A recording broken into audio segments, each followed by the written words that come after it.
میرے دو ساتھی سینیٹر شبلی فراز صاحب اور سینیٹر اعجاز چودھری صاحب ہمارے درمیان موجود نہیں، آلدو کہ آج ہم کسی تقریر میں ان کو یاد نہیں کر سکے، لیکن چیئرمین صاحب ایک چیز یاد رکھیے گا، یہ جو وفا کی قیمت ہے نا، ان لوگوں نے صرف وفا کی قیمت ادا کی ہے۔ وفا کی قیمت اپنے نظریے کے ساتھ، وفا کی قیمت اپنے لیڈر کے ساتھ، اپنے اخلاق کے ساتھ، اپنے اصولوں کے ساتھ، اور جو اس ملک اور اس جمہوریت نے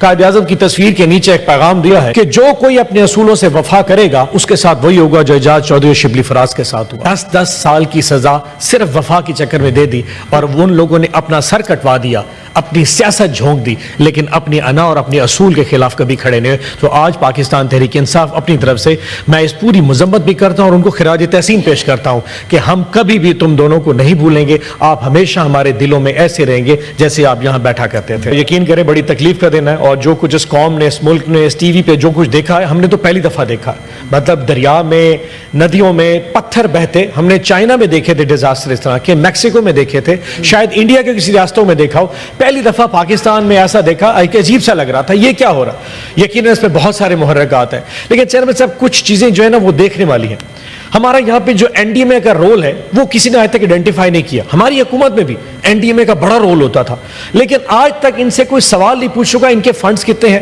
کوئی کیسے استعمال کرتا ہے۔ اب جیسے احمد ولی صاحب فرما رہے تھے، کیا کسی چیئرمین این ڈی ایم اے کو یہاں بلا کے پوچھ سکتا ہے کہ حضور اربوں کے فنڈز ہیں، جب پوری دنیا ان کو فنڈنگ کرتی ہے تو حکومت کے پاس نہیں جاتے، ان کے پاس چلے جاتے ہیں، کیونکہ یہ واحد ادارہ ہے جو ریلیف کا کام کر رہا ہے۔ اور ان سے کوئی سوال نہیں پوچھ سکتا کہ جناب بنیر میں یا سوات میں اتنے لوگ اگر آفت میں آ چکے تو آپ کیسے موو کریں گے۔ وہ صرف ایک پریس کانفرنس کر کے سائٹ پہ ہو جاتے ہیں اور کسی وجہ سے کوئی ان سے سوال نہیں پوچھتا۔ چیئرمین صاحب آرڈر کریں نا، چیئرمین این ڈی اے کو یہاں بلائیں، اسے کہ جی آپ نے کیا کیا، آفت تو خدا کی طرف سے آ گئی، آپ کا اس میں رول کیا تھا۔ چیئرمین صاحب آپ کو مزے کی بات بتاؤں، 2010 میں اس طرح کا سیلاب آیا تھا، اس وقت چیئرمین صاحب پیپلز پارٹی کی گورنمنٹ تھی، نیشنل گورنمنٹ، یہاں پہ گیلانی صاحب اس وقت وزیر اعظم تھے، اس وقت پاکستان مسلم لیگ نون کی گورنمنٹ پنجاب میں تھی، شہباز شریف صاحب وزیر اعلیٰ تھے، اور اس وقت خیبر پختونخوا میں احمد ولی صاحب کی پارٹی جو اے این پی پارٹی ہے، امیر حیدر ہوتی صاحب وہاں کے وزیر اعلیٰ تھے۔ 2010 کا سیلاب آیا تھا، سیلاب آنے سے 15 دن پہلے ساری دنیا کو پتا تھا جولائی اور اگست میں مونسون کی بارشیں ہوتی، سب کو پتا تھا، خاموش رہے۔ اور 2010 کا سیلاب اچانک جب ہمارے پاس آیا تھا ساؤتھ پنجاب میں، جنوبی پنجاب میں، تو ایک عباس والا بن ہے جی، جو کوٹ ادو تحصیل تھی اس وقت، ضلع مظفر گڑھ تھا، ڈیرہ غازی خان ڈویژن میں، وہ رات کو 12 بجے ٹوٹا، 1150 لوگ شہید ہوئے تھے، 70 لاکھ لوگ اپنی زمینوں سے باہر چلے، اور کئی ہزاروں اور لاکھوں جانور جو ہے نا وہ ڈوب کے مر گئے تھے۔ لیکن اس وقت یہ تینوں گورنمنٹ جن کا میں نام لیا ہے، کسی نے ان کو مورد الزام نہیں ٹھہرایا کہ 20 دن، چیئرمین صاحب 20 دن سے پہلے ان کو پتا تھا کہ یہ آنے والا ہے، کوئی بولا نہیں تھا۔ آج میں پھر آپ کو باور کرا رہا ہوں، 1 ہفتے 10 دن سے آپ لوگ دیکھ رہے ہیں کہ سیلاب کا پانی آ رہا ہے، سب کو پتا یہ پانی انڈس میں اکٹھا ہوگا، انڈس یہاں سے ڈیرہ اسماعیل خان جائے گا، ڈیرہ اسماعیل خان سے ڈیرہ غازی خان ڈویژن سے ہوتا ہوا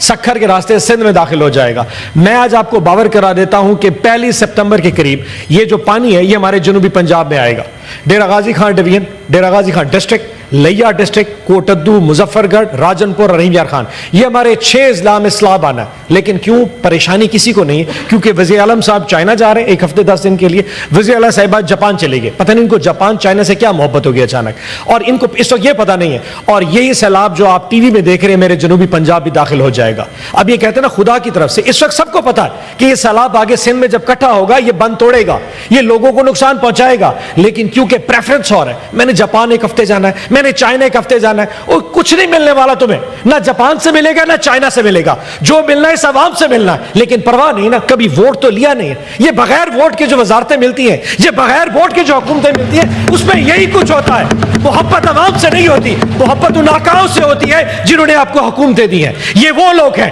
سو چیئرمین صاحب ہم پہ تنقید کرنے والے یہ سوچ لیں کہ جی خیبر پختونخوا کے پاس کون سا پی ڈی ایم ہے، ان کے پاس کون سا ہیلی کاپٹر ہے، ایک ہیلی کاپٹر ویسے گر گیا۔ چیئرمین صاحب دیکھیں، آپ ہمارے وسائل کی بات کریں، یہ خدائی چیزیں ہیں، این ڈی ایم اے کو بلا کے پوچھیں، ہم پہ تنقید کیے جا رہے بار بار۔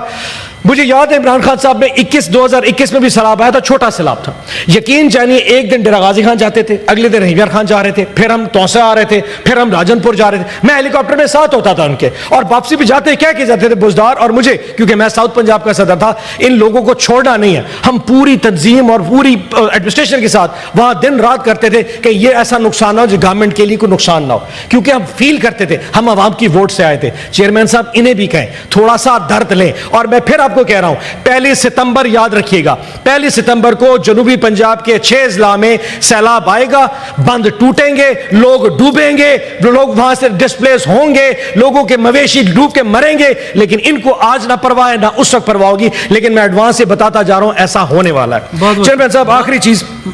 ابھی شہادت افغان صاحب نے کہا اور مجھے پرچی لکھ کے بار بار میرے استاد محسن عزیز صاحب کہہ رہے ہیں کہ شہادت افغان صاحب کو بتائیں کہ حضور ڈیم بننے سے لوگوں کا نقصان نہیں ہوتا، ڈیم بننے سے اکنامک ایکٹیویٹی ہوتی ہے۔ سو یہ جن صاحب نے بھی ان کو خط لکھ کے دیا وہ بار بار احتجاجاً مجھے کہہ رہے ہیں کہ تم نے نہ کہا تو تمہیں باہر نکال دوں گا، کہ شہادت افغان صاحب کو بتاؤ کہ سر ڈیم کے اوپر اعتراض نہ کریں، ڈیم والا جو پروسیس تھا وہ ابھی ویسے رک چکا ہے، لیکن ڈیم بننے سے کوئی چیز کا نقصان نہیں ہوتا۔ میں سے آخری بات وہ فلک بولنا نہیں چاہ رہی تھی، میں کہ جی آپ ریز کر دیجیے گا۔ 11,500 ملازمین ہیں، میں صرف اتنا بتا دوں کہ میں ان کو آپ کے توسط سے باور کرا دیتا ہوں کہ ہم نیکسٹ اسٹینڈنگ کمیٹی میں ان لوگوں کے اس ایشو کو اٹھائیں گے اور گورنمنٹ سے ان 11,500 جو ملازمین ہیں جن کو ایک جنبش قلم سے فارغ کر دیا گیا ہے، ان کے ایشوز کو وہاں اٹھا کے گورنمنٹ سے جواب طلب کریں گے کہ آخر ان کو فارغ کرنے پہلے جو ڈیو ڈیلیجنس تھی کیا وہ مکمل کی گئی نہیں کی گئی، ان کے رائٹس پہ بات کی گئی۔ تو میں آپ کو احساس دلاتا ہوں، یقین دلاتا ہوں، ہم آپ کا ایشو کو دوبارہ اپنی اسٹینڈنگ کمیٹی میں بھی اٹھائیں گے۔ آخر میں سے چینل صاحب یقین جانیے آپ کو یہاں دیکھ کے واقعی بڑی خوشی ہو رہی ہے، اللہ ہمیشہ آپ جیسے ورکروں کو اور ہماری مائنارٹیز کو ایسے عزت دے، یہاں بٹھائے۔ آج واقعی پاکستانیوں فیل ہے، تو میں آپ کو پھر مبارکباد دیتا ہوں۔ پاکستان زندہ باد، عمران خان زندہ باد۔